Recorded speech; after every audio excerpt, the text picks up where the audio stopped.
Carlton fans, ladies and gentlemen, boys and girls, remember us? We're Carlton Live.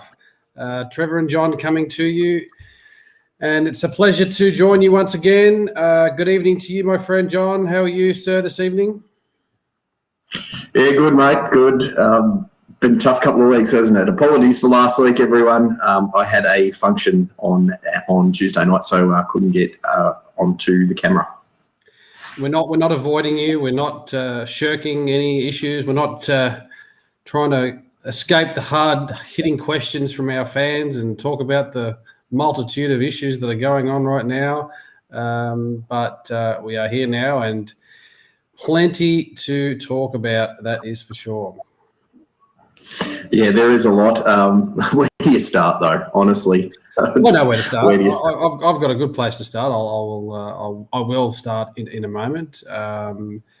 G'day, Blake O'Halloran. Thank you for joining us, and again, thank you to everyone that's tuning into Carlton Live. Maths is over, so you can now come on and watch us. Your 7:30s nights are free. Having a drink tonight, mate?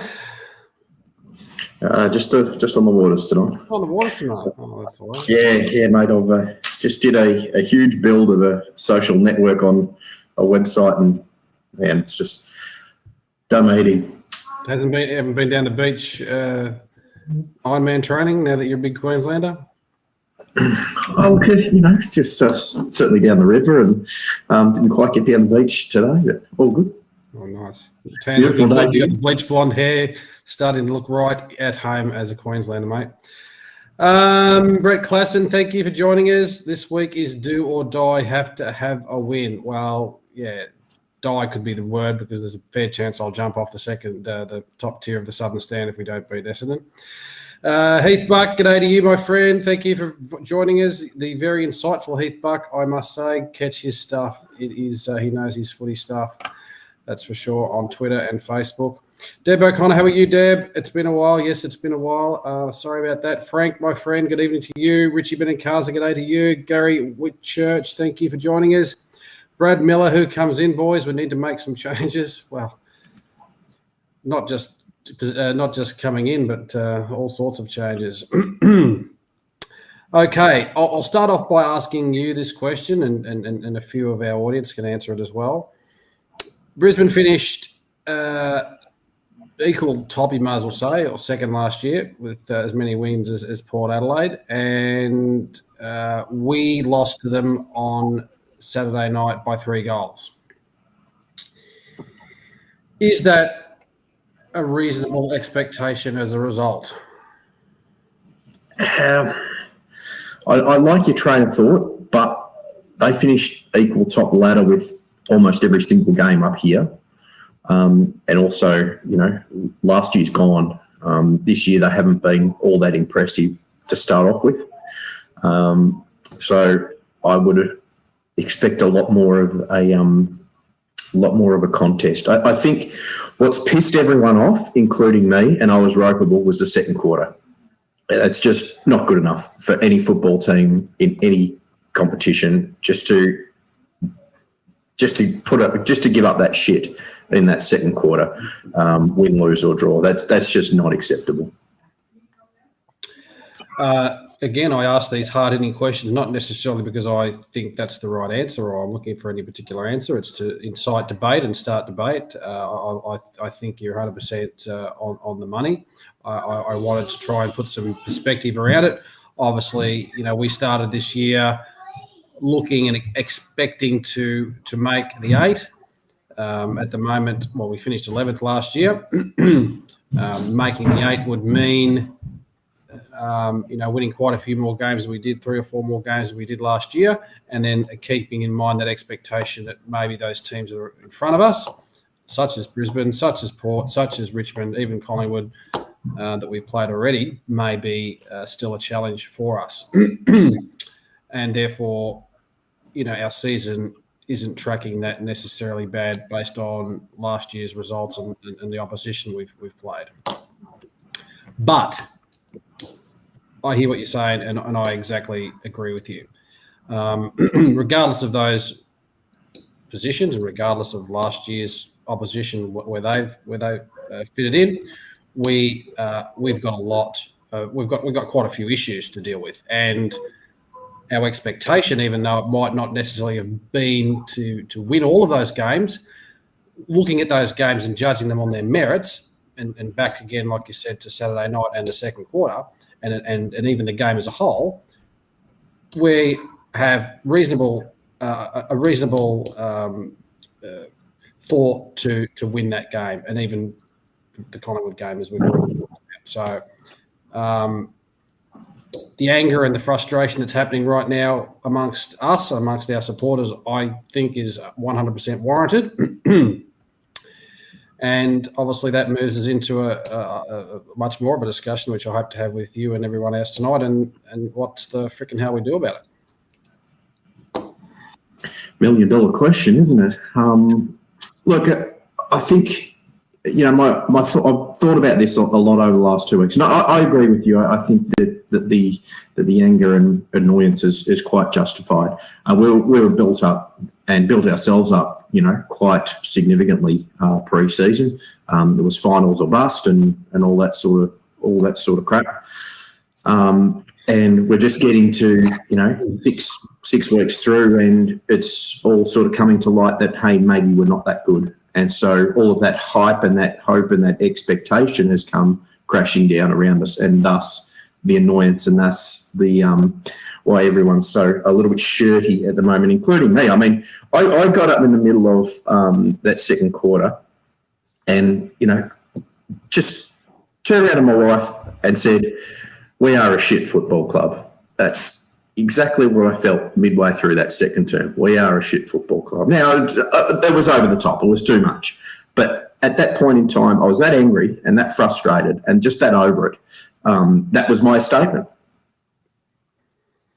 Well, that was pretty tame on your part. I've seen you say a few more worse things than that, and I'm sure there was a few Carlton people saying exactly a lot more than that during the game. In fact, I actually heard them because I was at the game, so I was right in amongst it, of course. For what it's worth, I'm still bullish about us making finals this year. But there's got to be, as we said earlier, there's got to be something that's going on. There's got to be some changes, and the old saying of the definition of something of being stupid is doing the same thing over and over again, expecting the same result. Now, that seems to be Carlton. Now, there's a lot of talk about players playing out of position. There's a lot of talk about who should be dropped. There's a lot of talk about our game plan. There's a mix. There's a real mix. It's not a one issue that's going to be fixed, and we're going to start winning games. I don't think. Yeah, that's fair enough. It's a myriad of issues, and where do you kind of start now? First and foremost, I think that we've still got the right coach.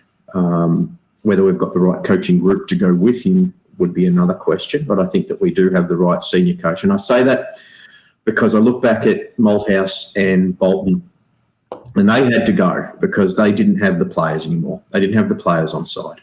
That the messages that they were trying to give just weren't getting through to the players. And I think Teague has still got that. And I think he can still deliver the messages quite well to the players. Whether he's giving the right messages is another question. But if you've got the players still and you get your messages right, then you're back in the game.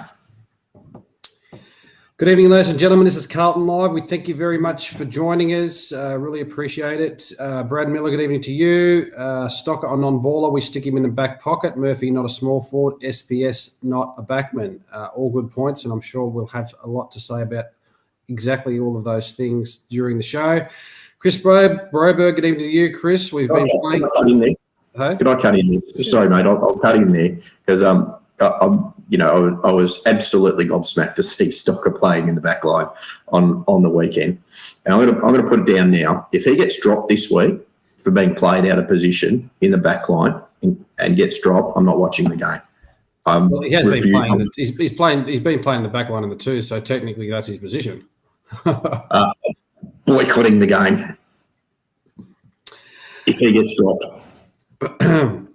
Chris Broberg says we've been playing like girls the last 2 weeks. Well, we haven't been playing like the Carlton girls because they play much more better, harder brand of footy than us, the seniors. So I wouldn't say that, mate. Need a huge rocket up them. Yes, I can't be not disagree with. Hopefully, JSOS will be back. Think he's another week away. Clint Barber Cray, hello. Frank Walker from National Tiles. Okay. Brent Closton, we need to sign Harry more than we do Cripps. Whoa, that's a big call too. I don't know why I can't scroll down to all of the comments. I'm sorry, I'm missing a few, but there's been a few thick and fast. Everyone's having a fair bit to say, and it's great to hear. Hopefully we can address a lot of what you're going on. This is a really good point. Michael Howe, since he's up the top there. How do AFL standard players struggle to hit a target like we do? Let's talk the shit as a goal. It's getting beyond a joke, our goal kicking. It's absolutely laughable. It's reserve grade, D grade amateurs stuff, our goal kicking. I just don't get it. You're talking about a professional footballer whose job day in and day out to kick goals, and you see the technique of Harry, who's been playing footy since he's been probably under 10s at least, and can't kick a drop punt straight for goal. I know this is not a particular Carlton issue. A lot of people talk about the goal kicking skill overall, but Carlton just blows me away, some of our goal kickings. Eddie Betts, that third quarter miss. Was it the third quarter? I'm not sure. But 15 metres out from a 300-game player. I just don't know. I don't know what to say. Yeah, there's no pressure like scoreboard pressure. We just can't kick those goals. Could be worse. We could be like the Pies, says Mac Champion. Yeah, well, that could be, if I was, it could have been worse. We could have lost to them. Oh, that's right, we did. And they had to pull out one of their big games for us to beat them. Heath, a voice of reason, yes. And as I said earlier, the wheels are not completely off, my friend. It's a live season. There's so much results that are going in, going up and down, and bottom teams are popping up and beating higher ranked teams. It's there for us. This season is really, really alive. There's an 8th spot, not 7th or 8th spot there for us if we can pull a few, pull our fingers out and fix a few of our issues. And I don't think these are I don't think it's our list. I don't think it's anything that's majorly fundamental. I think that these things can be fixed, but I don't see them being fixed is my biggest problem. I see Teague, like we've talked about, and I put a post up thanks to Andrew Lake during the week about the players that we keep dropping as scapegoats. These young blokes that come in for 2 games, yeah, they might not perform, but they're just being dropped. And the continual situation of older players, established players, keeping their spots. We talked about it a few weeks ago. Do you bring in younger players, even though they might not have performed in the 2s, to have a crack and see what they can do, over and above blokes, over and above them earning their spot? I think I've come to the conclusion now that, they might not necessarily have earned their spot, but some of the players in our senior spot aren't doing enough to keep their spot.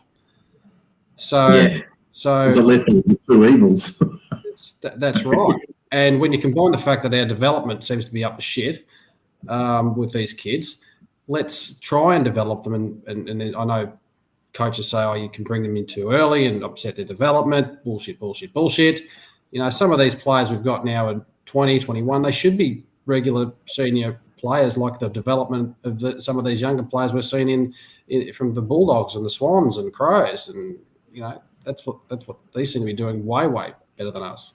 I'm on a rant tonight. Sorry, everyone. Yeah, no, go for it. I think we all need to get it off our chest because we're all just so goddamn frustrated. You're right. The development is, by comparisons to other clubs. Look at the Swans. Bring in two young guns and they tear the competition apart in the first few weeks. Yeah, where are we at with our development? Look, I love Levi, but unfortunately, he's just not playing. He's not playing AFL standard footy right now. He's not doing what we need. We can't accept okay. We can't be saying, we need him as a backup ruckman. No, we don't. We need him to go and crash packs. No, we don't, because that's not working. It's not working, everyone. He's not kicking goals. He's not taking marks. He's cracking a few packs for sure, but it's not working. Do you want to continue to lose games by 2 or 3 goals, or do you want to try something different? Michael Gibbons, not working up forward at the moment. Do you want to keep trying him up forward or put him in the midfield where he belongs? Or do you just keep on going and losing games by 2 or 3 goals and say, that's all we can do?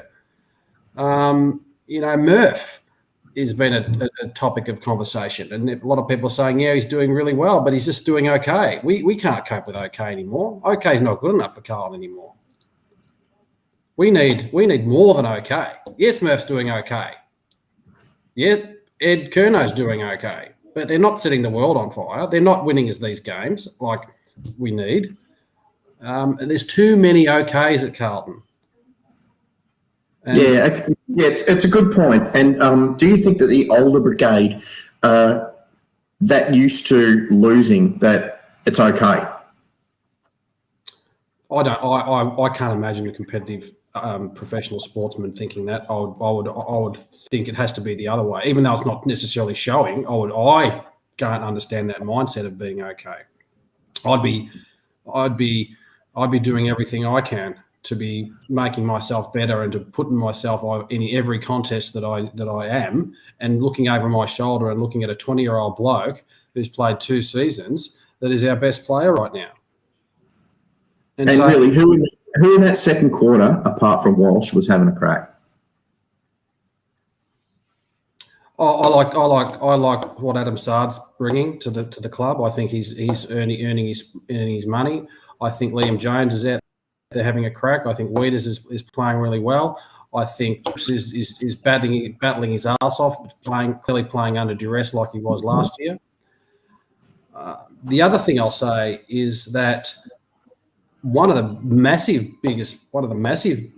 biggest problems I see right now is the way that we're playing and our lack of being able to adapt to this new way of playing footy, which is fast transition. We look good. We can show that we can transition to footy better than as good as anyone with fast moving handballs and kicks, even though our skills are probably third rate. When we move it really, really well. But what we don't do is we don't get back when needed. We've relied on our back 6 for the last few years in Wiedering, Jones, Doherty, Plowman. Well, not Doherty so much, of course, but those kind of guys. And they've been really good serviceable backline players. But now it's a team defence approach even more than ever with the amount of transition footy and fast-flowing footies are going on. And our midfield and our half forwards and our wingers, they're not doing anywhere near enough to get back and defend and stopping this fast-flowing footy transitions. Yeah, I've got to agree with that. And when it comes down at that speed, that back 6 ceases to become a team within a team, and it all goes to one-on-ones. And that's where we get shown up. I think we've only got probably Weeders and Jones, probably the only 2 that could possibly hold their heads up to be one-on-one players, but the others are not.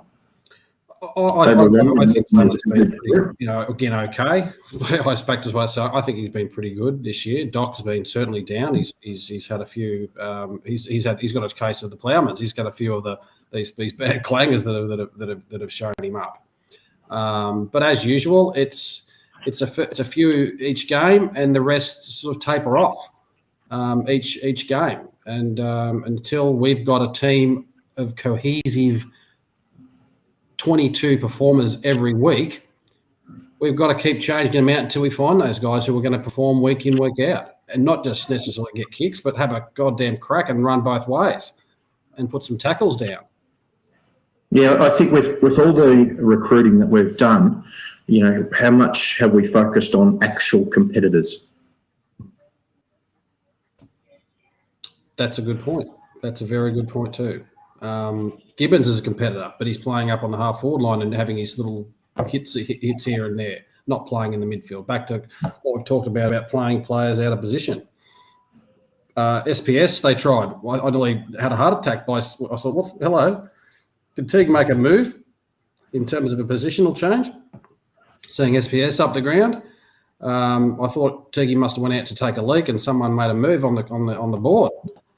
But that showed a bit of at least adaptability, and I didn't mind seeing that because I'd rather him doing these dinky little 10-metre kicks in the forward line going to a lead rather than the dinky little 10-metre kick in the back line kicking it to the opposition.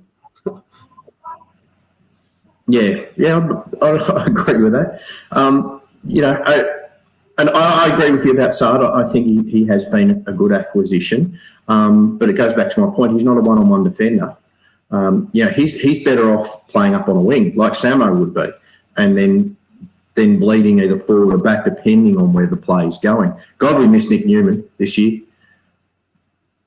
Because he is a great competitor and he is quite okay one-on-one as well against his respective opponent, but he gives that guts and determination in that back line. Yep.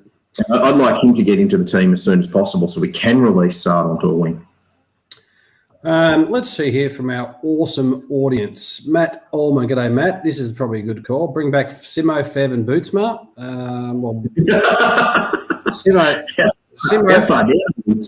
Simpson wants to come back for the mid-season draft, and he's looking like a fair chance because he is a competitor.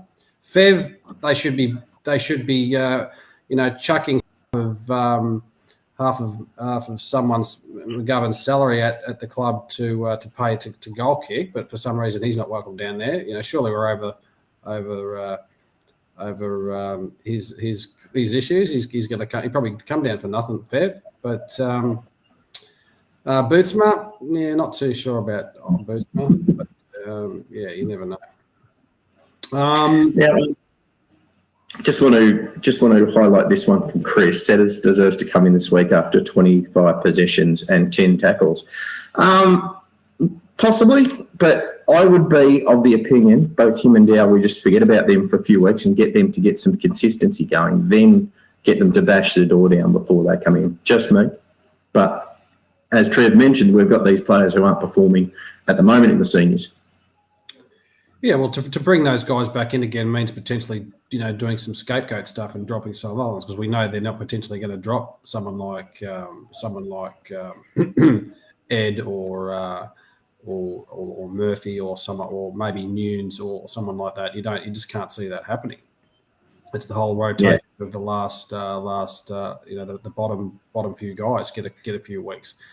Again, back to Andrew Lakes. I think I put it up last week. I haven't got the stats with me about who's been dropped and who hasn't, and how many games these kids have got in a row before they've been dropped. Players like Josh Honey playing one game in a win and then getting dropped, and we haven't seen him ever since. Those kind of things. That's not for your development, and maybe these kids just realise that they're not getting these cracks, and maybe that's part of the reason why they're not having a crack. Because why have a crack if I'm not going to get a chance, get my chance when they see blokes running around there with big fat paychecks, getting a few touches every week and accepting honourable losses. Maybe there's a big culture thing happening within the club itself and the team itself where they're frustrated with the selection. And that's highly probable. In their own development. Highly probable. So what's your solution with the underperforming older guys? Drop them. You've got to drop them. It's harsh. It's harsh, but footy's harsh, and so are our supporters even harsher. It's not okay anymore for our footy club just to be okay. Footy's a harsh game. Kevin Sheedy dropped a bloke after playing every game for the season on grand final day. That's kind of the harsh kind of stuff. We've seen Leon Cameron drop his captain Canelio for not getting a touch. I couldn't see that happening at Carlton. I just wonder who is pulling the strings at Carlton. Whether our selectors and our coach has got something up his arm, making him put certain people and positions on chalkboards. I don't know. Yeah, it seems they definitely do seem hindered, don't they? Yeah. Well, even as stupid supporters like we are, Betts has done good. He's setting up goals. He's doing really well. He's crumbing at ground level. And we say that, but we're just about, I suppose, tuned in to the fact of this okay scenario. Oh, yeah, he was okay, set up a few goals. We need him crumbing the packs, but we still lost. We lost. We say that every week. Oh, he did okay. I don't know. How is Betts got a Betts can't. We need Eddie to come in and play and kick goals. He's lost a bit. He needs to get some. I'm happy. I'm not writing him off, but they should be treated like every other player, and that's doesn't happen at Carlton. Heath Buck said we've got no selection integrity. We haven't because players are not selected on their form. They're selected on their name and their pay packets and their contracts. That's how Carlton does their selection. They probably look at who's paid the most and who's got the biggest name and the most games alongside them, and that's where they start putting their whiteboard names up against it. Yeah, no, I think to some degree that's right. And then those last 3 or 4 spots, as you alluded to earlier, are the ones that are kept blank. It should be, the way we're going, it should be rip them all off and start again. Just put them back piece by piece. Yeah, as I said, I'm not writing them off, but you've got to perform. It's as simple as that. And we've gone over the argument again. So we drop. Is there any other better player than Murph in the twos coming through? Well, we don't know. We don't know. We want to see those guys having a shot, but give them a shot. Give them what Murphy's had for 6. Murph's had 6 weeks. He's done okay. Okay, he's just done okay. Let someone else come in and just be okay. Look, I agree with that, and I disagree with you on one thing. You say that the season's still alive. I don't think it is. Not the way that we're playing. And even if we did manage to scrape in, we're not going to contend the way that we're playing. So if that is the case, then you've got to look to 2022 and say, right, who's going to be in the mix in 2022, and who is going to be part of our next premiership team? Well, we know Ed Curnow won't be, and we know Eddie won't be, and we know Murph won't be. As hard as those things sound, they just won't be. They won't. And Eddie was lucky to get a year. Eddie was lucky to get another year. Let's be frank. Yeah. Murph, 300, and he's just going to get there. Maybe we'll get him there as the sub. Ed, extremely serviceable player, plays his guts out, tags, fit as they come. Hard on sleeve player, just is not going to be a part of our premiership. I shouldn't even say that, but he's not going to be there in 1 or 2 years. Yeah, if Charlie comes on, then Levi's not there. No, he's not. He's not, and I don't think he should be there right now because again, he's underperforming. Oh, we need a backup ruck. No, just make Pitnet run more. So, mate, guess what? You're running more. McGovern, you're in the ruck too. There's if you want to pitch it in the ruck. Other teams are. Yeah.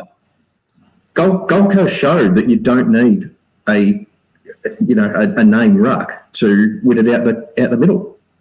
They showed that against us. They did show that, yeah. And here's another one. Pitnet's unfortunately not.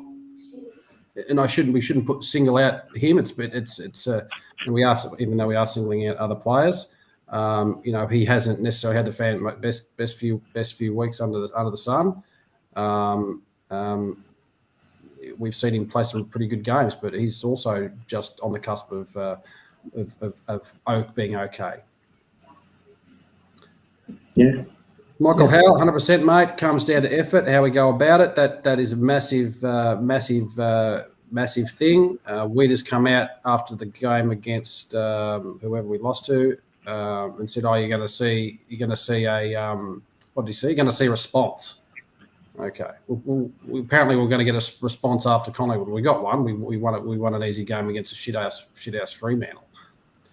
And then we lost. We had a down period against Port. Oh, we'll see a response again. So this response seems to happen every second week, or second or third week. Yeah, that's what I don't get. How good does winning feel? And you can't. I can't believe that we can go in so nonchalantly into the next couple of games and not want to experience that again. It's just such a wonderful feeling, and yet we just go into the next two games and oh well. That's what it looks like as a supporter. It does. It does. Again, to summarise what my rant's about, we're soft as a footy club. You made a comment to me earlier in the week about sort of where are we? What are we as a club? We're really nothing. We're middle of the road. Okay. We know that a club wants to have a crack at us. We'll melt like butter. You might get us on a good day when we have a reasonable go, but if you get on top of us, we're bound to fall to water in our skills and our pressure. We won't chase us in the back line. That's what we are, and we pick players based on their pay packets and their name. That's Carlton. That's who we are right now. What did John Elliott used to do? And that's probably a name we shouldn't mention too much. But if you didn't perform, Peter Dean said it, I think, during the week. He said that you knew you had to perform. It was just simple as that. You just knew. Every week you just had to perform. And if you didn't perform, see you later. How scared you'd go. Yeah, we need to be from Chris. We need to be a ruthless club and drop players who underperform. I reckon anyone. This alludes to a comment that I put up earlier. I forget who said it, so I apologise. But anyone who has not laid a tackle in 120 minutes of football, they are first on that list. I'm with you. That all these. I don't know if it was Bolton or Teague said, "Oh, we want to be defined by pressure. We want to be a fast-moving side. We want to move the ball and transition it well." That's great. But bloody Teague, what's going on, mate? He's copping a lot, isn't he, from a few people and, about his emotions and his comments. It's a hard gig. It's a really hard gig, especially when you're losing. I remember seeing bloody Damien Hardwick do it week in, week out, and he turned things around. But, wouldn't mind seeing a little bit more clarity from Teague when it comes to sort of a few different things that we've got going on. Yeah, and that's when he came to the role. That's what we loved about him, is that he was open and honest, and gave us something. And now it's just back to the Brendan Bolton school of press conferences and just going in, forward defensive shot every time. Yeah. I need another beer because my voice is going a bit hoarse from my rants I'm having. 1 second. Okay. Now we've got TDK coming back. So apparently, just had a look at the injury report before I came on air, and apparently he's going to be tested on Thursday. He's trained really well. He's going to be tested on Thursday to see how he goes, with the likelihood being that he will play some level of football this weekend. And he would be one player, Trevor TDK, that I wouldn't mind coming straight back in, even if it's to share the ruckload with Pitnet. What do you think? Well, he'd be a natural replacement for Levi, wouldn't he? Straight in is a bit of a hard ask, but it's Russell's job to condition these guys, to bring them and get them ready to play straight up at AFL footy. So if you're gonna bring them in to play shitty VFL, they might as well play straight in the seniors. And Russell's job is to condition them to get them ready straight into the seniors. So, if he was ready this week, bye-bye Levi, see you later. Maybe that's a move we could make. Even if he only plays a quarter of football, his output's going to be better than Big Levi at the moment. I qualify with at the moment. And we know I'm not writing off any of these guys. I'm not writing off Murph for the rest of the year or Eddie, but I'm saying, buy like every other player. Don't just think that just because you're, why should you be anything different than Tom Williamson, who I've got a big rap on, and I watched his game against Port and didn't see him miss a target and have a crack, but still get dropped. Because he's a whipping boy, and Setterfield's a whipping boy, and Dow's a whipping boy. Dow his form's down, of course, and these other guys are forms down, but could be a symptom of other things that are going on. Like I said, further with the whole way things are happening down at Carlton. Yeah. Before, and just to touch on sort of my opening statement, it's not who we've been beaten by; it's how we've played in those pressure moments that kills me. And yeah. That, to me, I 100% agree, and you'd agree with that, John, too. We could have beat Brisbane 3 goals. We had so many chances it wasn't funny. Some things didn't go our way. We went to water in that second quarter where we stopped chasing, got a kick up our arse, and decided to have a crack in that third term. Missing easy goals because we're just lazy and not taking our time. Going back to the same old situation of throwing it up on blokes' heads when the Brisbane defenders have actually gone back and defended instead of dropping it. The perfect example, I'm not sure what quarter it was or when it was. Not Dow.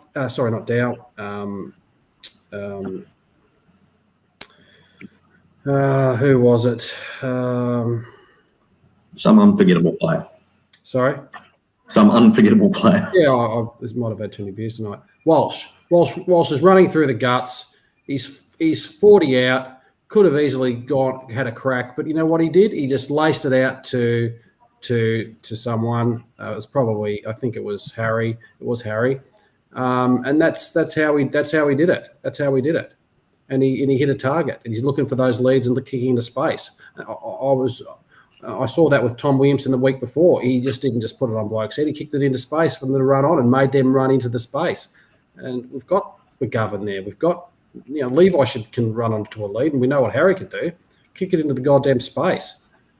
Know your eyes. We've complained about our forward entry, the way we've entered into our forward line for 17 years on this show.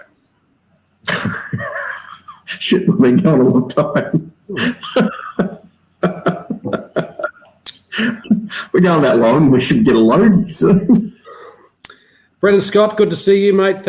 Run into you on the footy the other night. Need some more steel in the back line. Saturday back line kicked numerous snap goals by breaking tackles, flicking the ball around when a good team would have killed the contest and caused a ball up. Yep, 100%. And I think that's again possibly a symptom of the way that the transition's happening and the fact that it's hard. It's not just a one-on-one contest down there. They need some help when it comes to the players flooding back in there. They need some help from our mids and our wingers to get back and support them. Yeah, agreed with that. We don't work hard enough. Blake O'Halloran, someone has to be accountable for the shit they dish up. Betts, Casbolt and Murph all should be dropped until they earn their spot back. If a player misses an easy goal or fucks up during a game, take them off. Don't pretend it never happened. What happened to the good old-fashioned drag when you fucked up something? You don't see anyone get dragged. You get dragged when you kick a goal these days in goddamn football. Yeah, let's use the pine properly, damn it. Exactly. Get off. You didn't kick that goal in, you stupid mongrel. Get off. Levi, you dropped that chest mark. Get the fuck off. That's what we should be doing. Getting the old-fashioned drag happening. So my sort of theory on this is, do we do it all at once and rip the Band-Aid off, or do we bleed them through? I would put the question up that if we drop all of these experienced players all in one go and bring in some fresh faces, that it might, in the short term, have an impact. So what about the theory of them bleeding them through 3 weeks in 3 weeks? So replace one, then replace another, then replace another, and just bleed it through that way. See how we're going. What do you think of that? Or do we just say fuck it? Do you remember the team that beat us in 1993? the grand final? I try to forget about that one. Yeah. So what were they called? They were called the Baby Bombers. I put a team out there the other day. It was a half tongue in cheek, but it had Philp, it had Honey, it had Ramsey, it had Stocker, it had Williamson in it. It had Dow in it. I'm at that stage. I would rather. Well, not. I mean, we know we're losing, so it's not so I'd rather lose, but I'd rather lose watching these kids go out there and absolutely bust a gut because they value playing in the seniors and want to try and keep their spot for the next 10 years and their contracts. So let's just say fuck it. Let's just say fuck this. Get out. See you later. Sorry, Newsy. You've done all right. You kicked goal of the millennium, but you know what? We're hard ass at Carlton. So bad luck, Murph. You know what? You're on 299. It's the last game of the year. Bad luck, buddy. Bad luck. We're going to play we're playing for a spot in the finals. We'll bring someone else in. Yeah, I think everyone's the same opinion. Just fuck it. If you need to eat a shit sandwich, eat it all at once, says Frank. Yeah, fair enough. Fair enough. If Eddie kicked the 3 goals, would you be wanting to drop him? No, it's because he's not kicking the 3 goals. I want to drop him. It's because he dropped a chest mark. It's because he mixed a 50. That's what we're saying, Glenn. It's not okay. Sorry, not Glenn. Who said it? Russ. It's because he tried to snap over his body when he could have squared it up to the front of square where there was 2 other blokes waiting to receive the pass like McGovern did. That's the reason why we want to drop him. That's the reason why we're talking about these things, because this okay stuff is not okay. Yeah, Eddie, kick your 3 goals, bang. That's what we want out of you. Then you stay in the side. Levi, kick 2 goals and take 10 marks, stay in the side. And a couple of tackles each I've got to put onto that. Yep. SPS, lay a couple of tackles, actually go near an opposition player to take a hard ball and, stay in the side. Don't socially distance yourself from body contact, SPS. They don't have – COVID's not in Victoria anymore, SPS. It's okay. You can actually go near an opposition player to put yourself in front of the ball. This is a good comment from Blake. JSOS, he needs to be in ASAP because he plays with emotion and holds a high standards for himself in the club. Yeah, here. I have to put out one of the things I did like, and there were very, very few and far between on the weekend. Is I really liked Cunningham's game. He started to show some more of that ability that he's got, and I really, really, really hope that he strings games together and shows it. Oh, I look like a dickhead, don't I? 2 weeks ago, I said he'd never play seniors again. That's why I said put money on him for the Brownlow next year.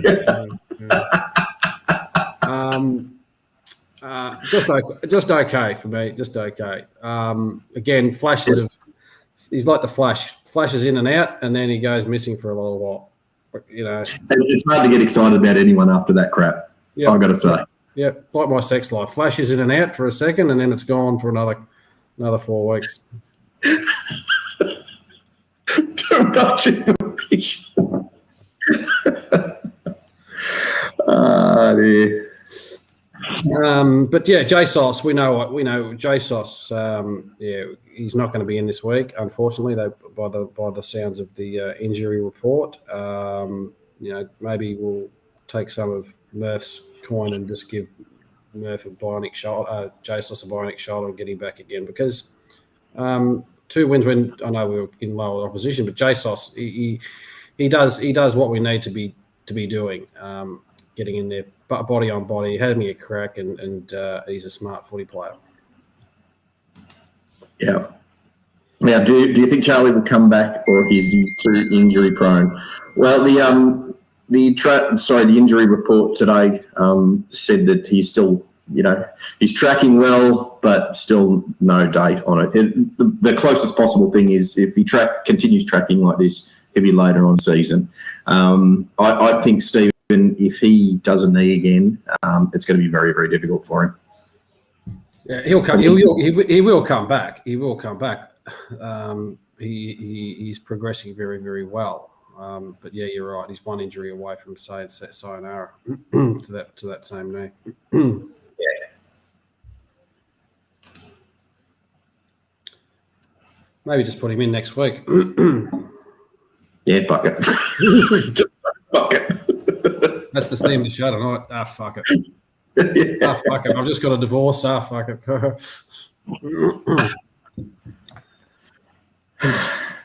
Did you like anything on Saturday? Oh, not much. What I did like in that second quarter is my lovely wife and daughter were next to me watching Back to the Future, so I watched a bit of that in that second quarter. I like that. Back to the Future. Were they playing the 1995 Grand Final in Back to the Future? If only. Yeah. And we're frustrated. Obviously, we're frustrated. We know that at our best, we could have beaten, and with a lot more, with a few things changing and a bit more of a better crack and some different shades in the squad, we could have beat Brisbane. Could have beat Port. Where the could have been Carlton, the could have been, should have been, nearly also Rans, half-assed. That's where we are. That's what we've been for so many years. And until I think the only game was the Richmond game. They were well in control of us that whole day. I thought, like we made a bit of a shot at it in that third or early in the fourth quarter, but they just looked comfortable. But the other games, God, that Magpies game was one of the worst I've ever seen. And the Port Adelaide game wasn't much better. But yeah, that second quarter killed it for the Brisbane game. You can't dish that up and expect to win a game of football and come back from that. You don't deserve to win. Yep. Putting that up. Yeah.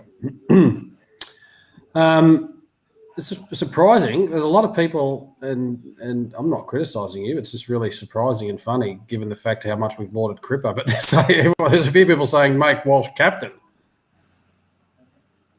Okay, that's a beautiful segue into something that I wanted to talk about. And again, this is just a discussion piece. I had two of my friends offline asked me almost the same question. They've never met each other, and wouldn't know each other if they jumped out of each other's porridge. They both asked me over the weekend something to the effect of, would you really be that sad if Cripper went? Now, the theory behind one of them is, or behind both of them is which was earlier in the chat, was that you've got to prioritise the signing of our key forward because the key forwards they're so hard to come by. And if you could get the right deal, would you be that sad to see Cripper go? Discussion piece. I'm not going to give my opinion until later. Absolutely not. Cripps is an A grade, A+ grade midfielder and captain, and we surely haven't forgotten of his heroics, what he's given to the footy club, and the fact that he's how young he is. Does anyone remember giving away a young Josh Kennedy and how that bit us in the arse? That's another debate for another time. But absolutely not. Absolutely not. Cripps is 100% our future, and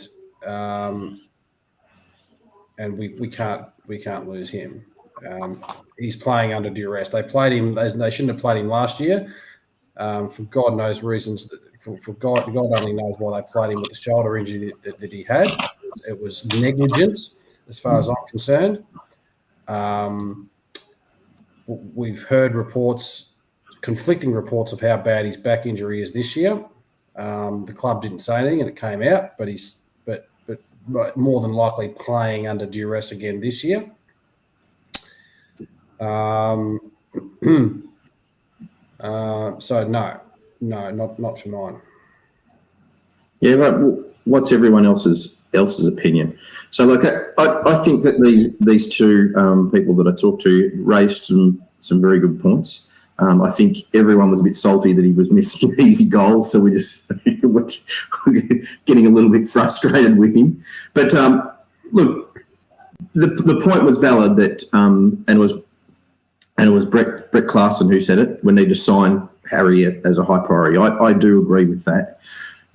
As for Cripps, my first opinion was exactly what you said then, Trev. And then I kind of thought about it a bit, and my thought was along the lines of Brendan Scott. If we got Adam Chera, my thought was Adam Chera and Sarong or a pick, then would you do it? You'd have to think about it. Because the Chera and Sarong, that age group, are going to peak when we're ready to peak. We're not ready to peak now.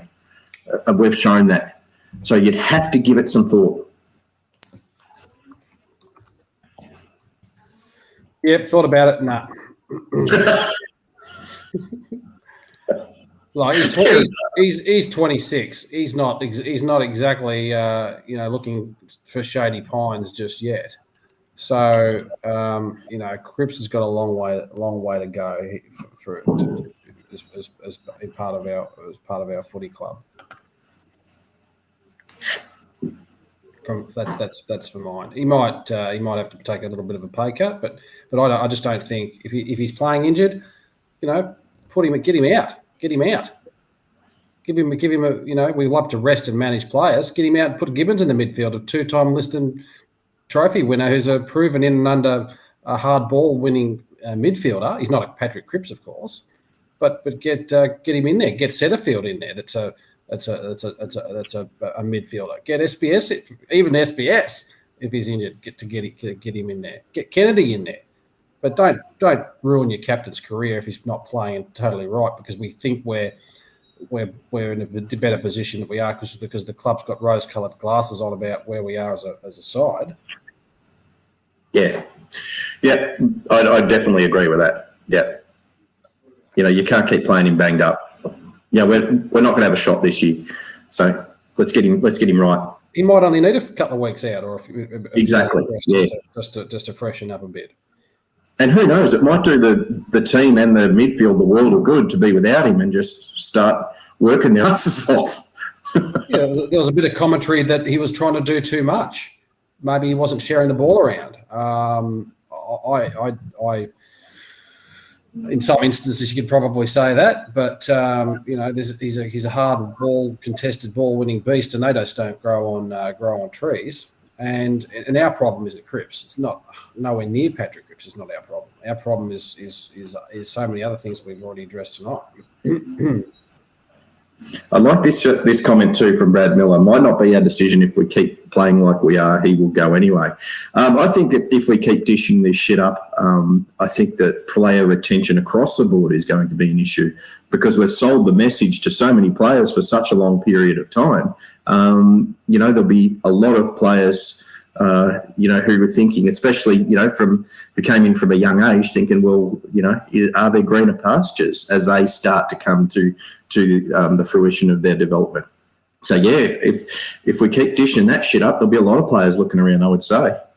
Well, if you're Dow, if you're O'Brien, if you're Kennedy, if you're Setterfield, if you're Williamson, if you're Honey, why wouldn't you be looking for other opportunities?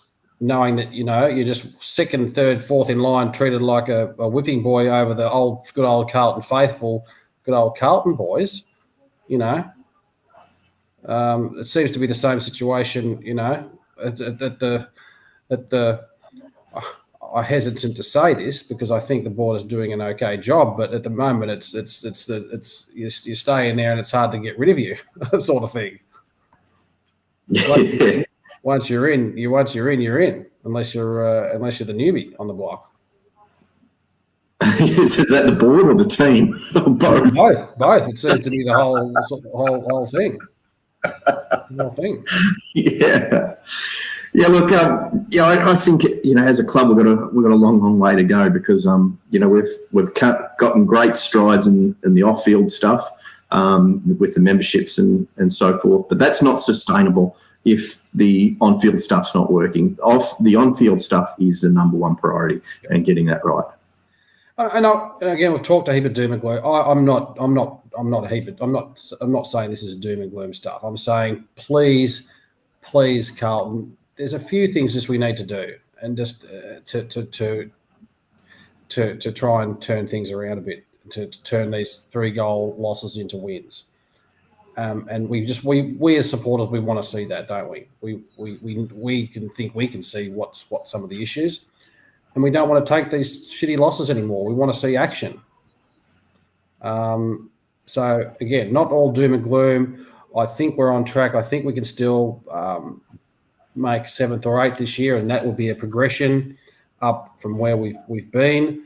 But it won't. That won't happen if we don't necessarily make a few adjustments. Yeah, I agree. I just want to string this point out a little bit more with from Blake O'Halloran. Time for assistant coaches that have been around for ages and have no idea to go.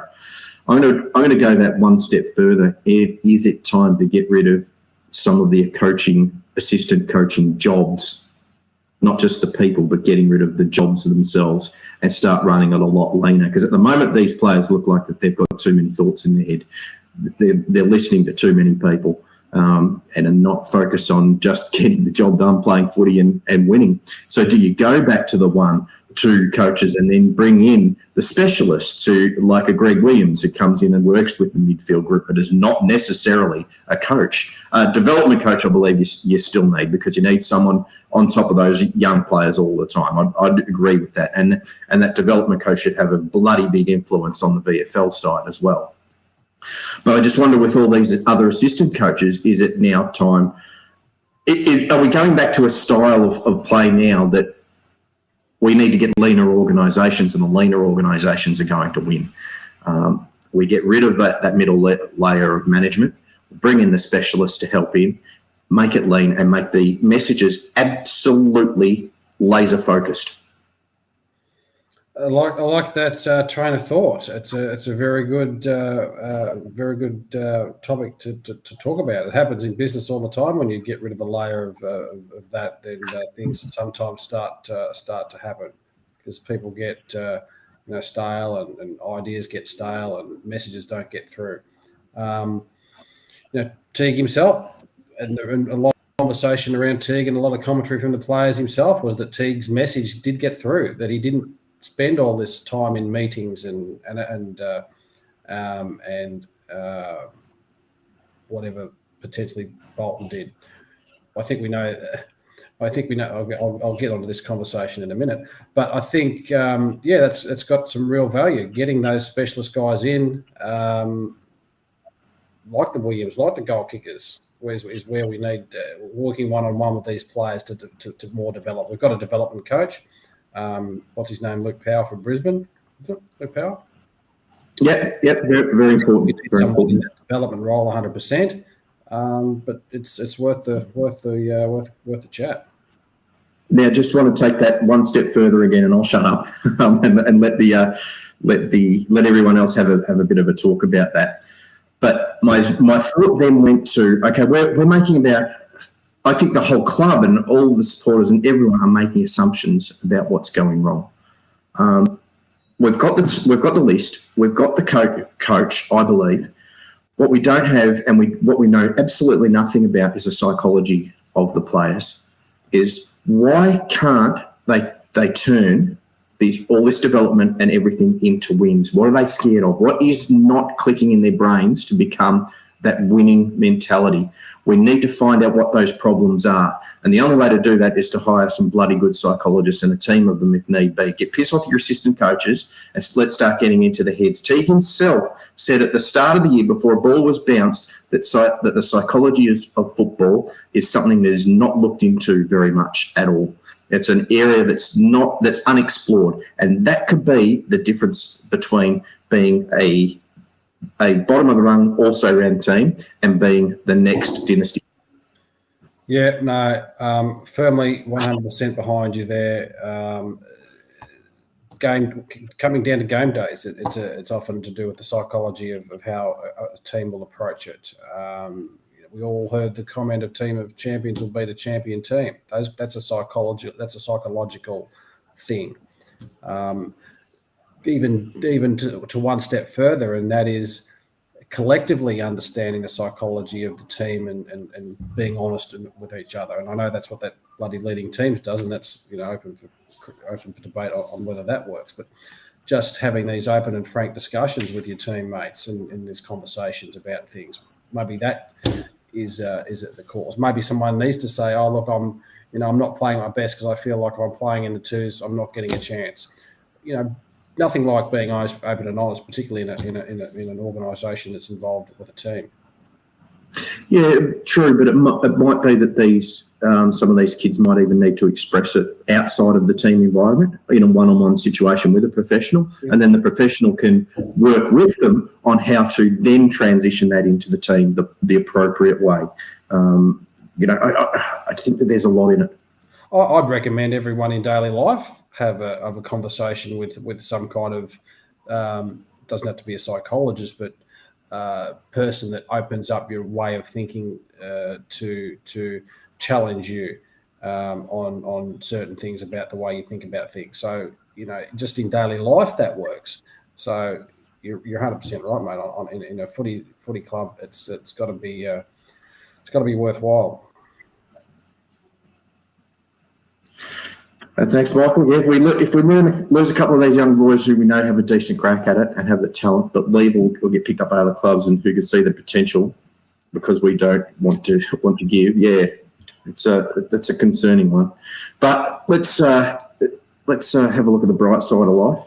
A win this week and turn the season around. Yeah, well, amazing how winning games of football changes everything. Okay, next week will be superstars, and we'll be talking about how much we're going to make the 8, and our list is awesome, and the Tigi's a winner, and our psychological profile is that fantastic, and selection's been A1. We'll forget about this conversation in about 5 seconds. What conversation? All right, let's chat about the scum this week. We've already committed one cardinal sin of losing to one arch enemy this year. We can't make it a second. Those scumbags are up and around. They've obviously had their COVID injections, so that's why they're up and about, playing okay. I'd like to put them down to earth and give them a slap in the face and show them that we're still around. Yeah, I really want to get away from this. And you mentioned it before, and it was a bloody good point that I wanted to talk to you about because it was absolutely brilliant. I want to get away from this. We have to make a statement this week. Fuck that. We need to make a statement every single week, not just because we're playing an arch rival or not because we've had 2 games and we're copying it in the press. We need to give 100% every week, 100 minutes of football every week. Don't get yourself up for the Bombers or get yourself up for the Pies. Get yourself up for fucking every game. That's what you're paid to do. Mm-hmm. Yeah, you're exactly right. It's a challenging year. 4 points are gold. Every 4 points is a very, very hard thing to get. And 4 points is the difference sometimes when it comes to eighth or 9th. So you just can't say, oh well, I missed out on that game, I'll just come back next week. You're 100% right. This competition is way too fierce and way too close for that kind of attitude. Scotty, you just mentioned it. It's defining. Yes, it is defining, but it's going to be only defining if we do that and keep going at the same pace and the same attitude and the same commitment that we want every week. Sorry, Brendan, I wasn't having to go at you there. It definitely is a massive defining game, but so is every week. I think this week so much so in that we need to stop the rot. It's a massive defining week in stopping the rot and saying, right, what do we stand for as a football club? Well, psychologically too, you start to lose that game and players think, shit, I've lost that game. We need to win this one to make, they start thinking about those kind of things. Oh, we've got this team coming up and they just beat this team by 60 points. All those psychological things creep into their mindset, and then they start to decline rapidly once they think themselves potentially being losers for the rest of the year. So defining by winning the 4 points, meaning that we can still continue to progress through the season, knowing that knowing that we're still around for the pointy end of the season. Yeah, okay. We're just getting some spam through here, so you just want to keep going, and I'm going to try and knock this on the head. Spam, look out. Okay, if anyone's conversing on YouTube or on Twitch, jump onto Facebook, because I'm going to allow Facebook chats only. Are we getting with that famous that we get spam and people targeting our channel?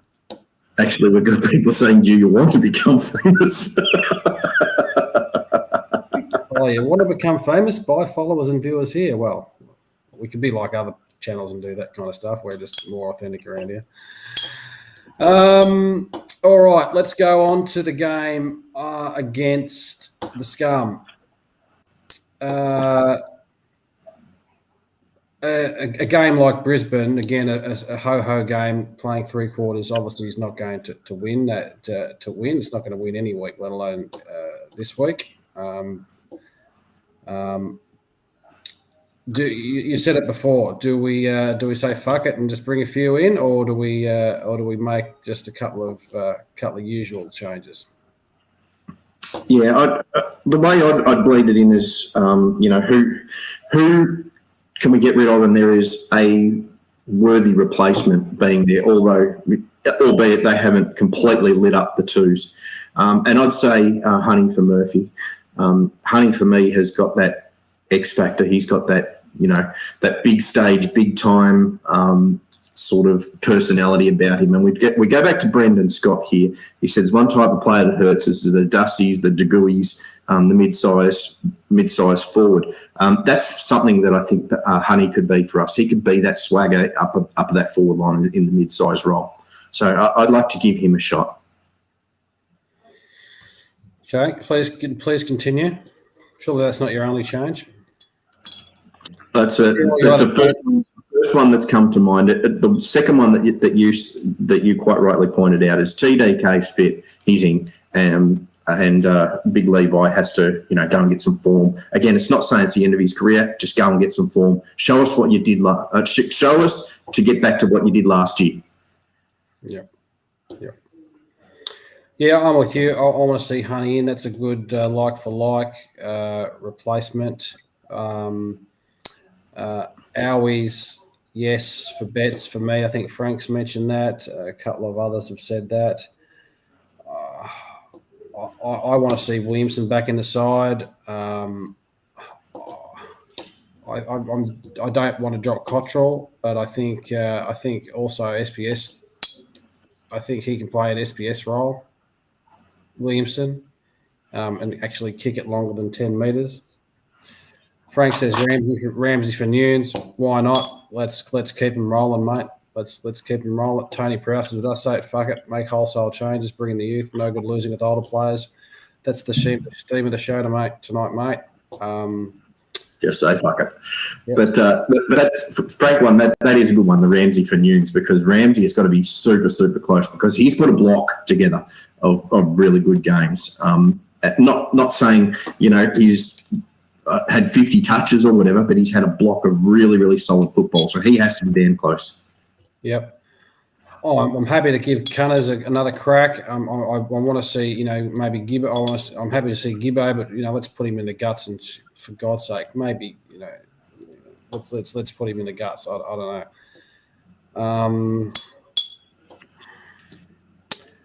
know. Kennedy can come in and he can replace Levi. For me, Kennedy can play centre half forward, also play in the guts. He can also pinch hit in the ruck too, but that's what McGovern's for. So I wouldn't mind seeing. That might be an interesting change. Yeah, Durden had a decent seconds game. I think there's still a little bit of development to come there, but look, he's certainly on the right track. Simone Carroll is apparently back to some form of football this week. So So he'd probably be one who does come back through the twos. So he'll be in the action more likely than not this week. Yeah. Okay. We said a few changes. Do you actually think it will happen? Oh, fuck no. Just wishful thinking, mate. How stupid are we? We talk about these changes every week, but it's easy. It's not that hard. We should be able to pick it like clockwork, shouldn't we? Yeah. It gets back to that point: is what's hamstringing our selectors, or are they just so, just so head in the sand that they just want to keep these players, these older players in? I don't know.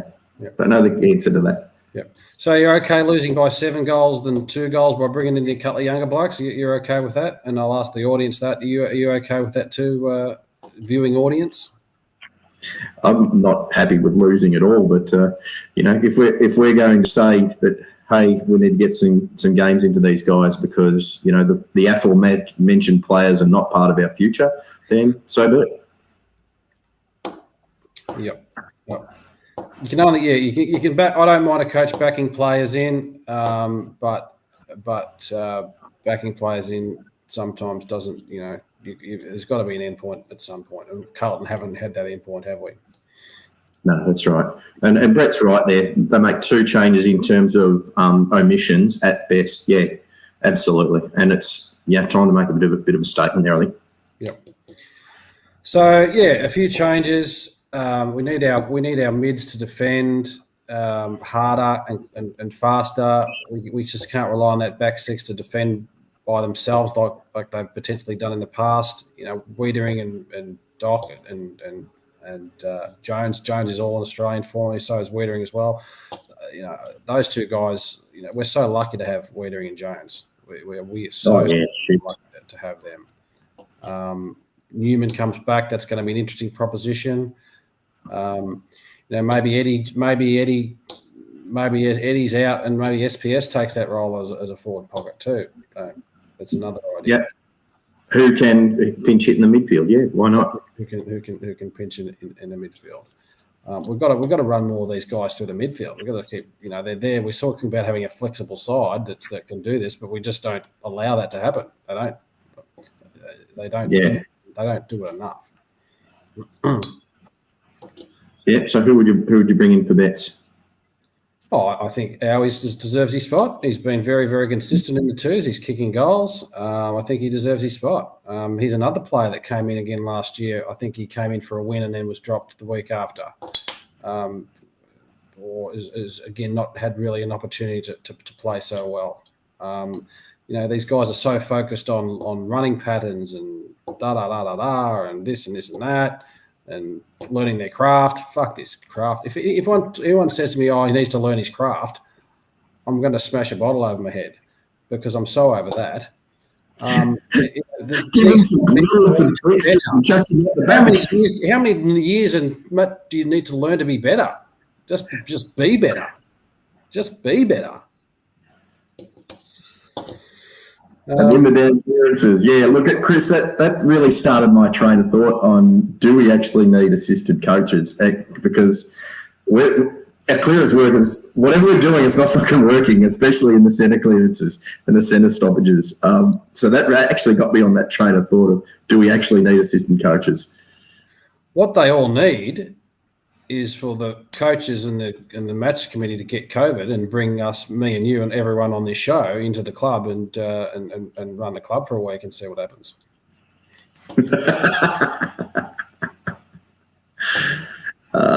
Cutter's had the game of his life this year against Essendon and smashed it. He did too. Let's see it again. Back it up, son. Yeah, good on him. Mac Champion, Williams mid or move back, experiment paused. No, he's still got it for me. I like the way he delivers the footy. He's getting caught up with it. He's unfortunately getting caught up in being a Carlton player, which is he doesn't want to get caught up in that too much. He needs to, he's a midfielder. We've got Newman coming back, and we've got players back there to play halfback. It's funny, I had that same thought today. We brought the shit out in him. Yeah, we did.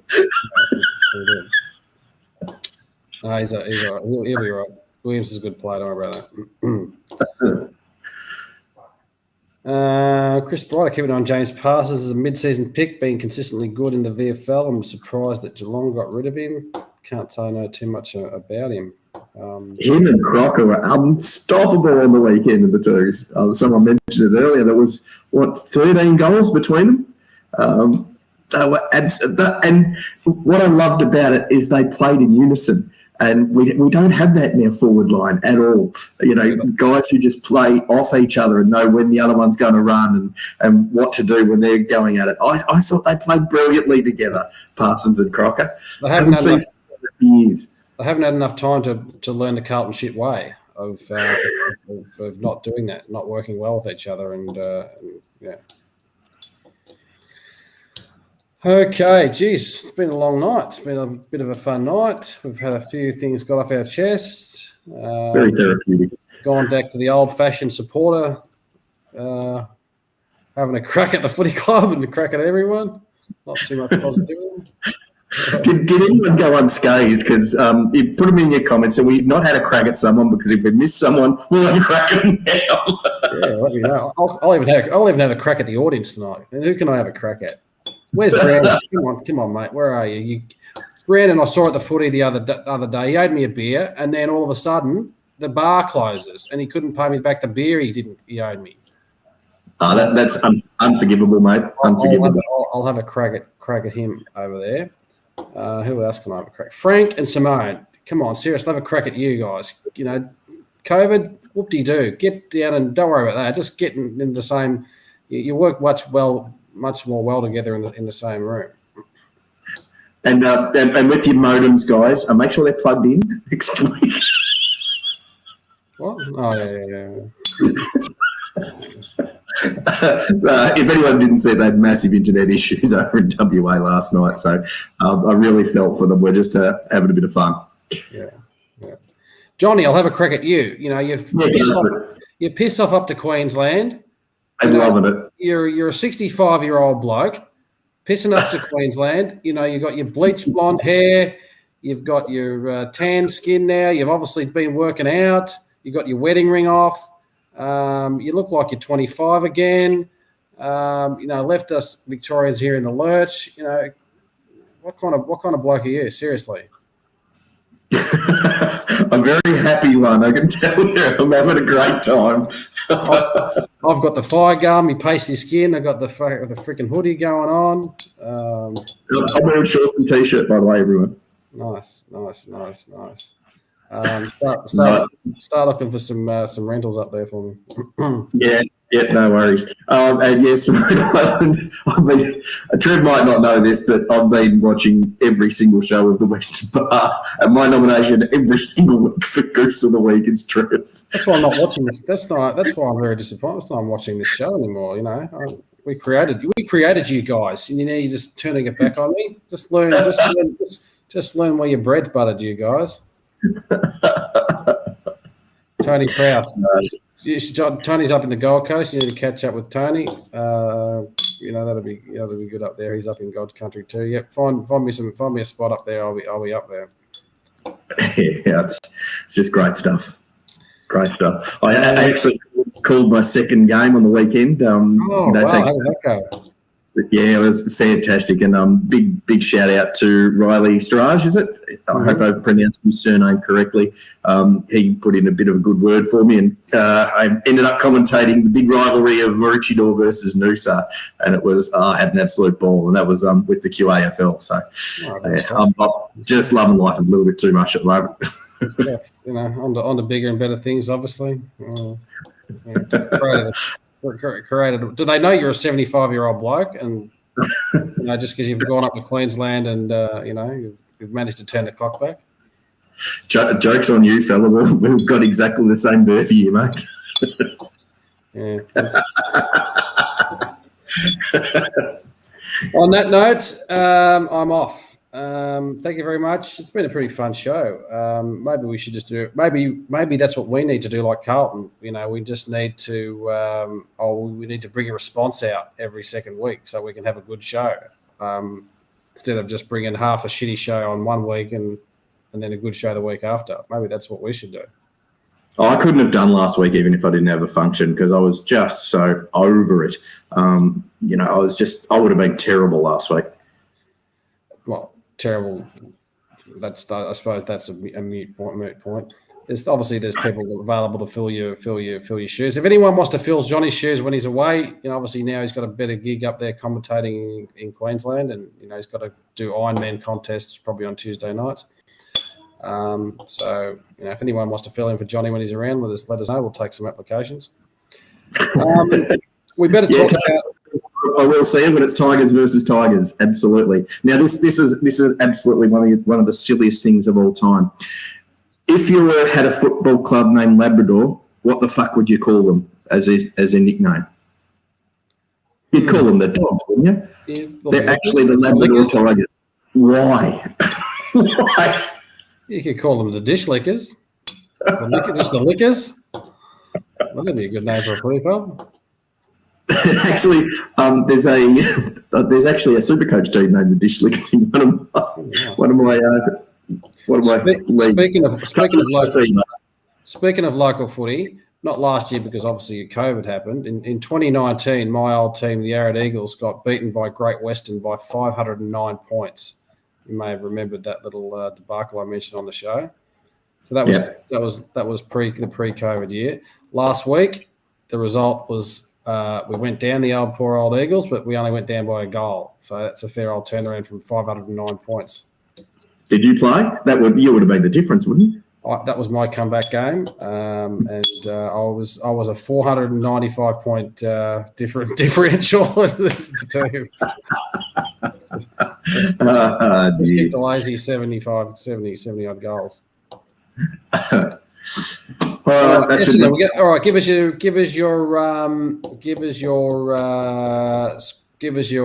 what do you think is going to happen on Sunday afternoon? Should be okay. It's the MCG. Are you going?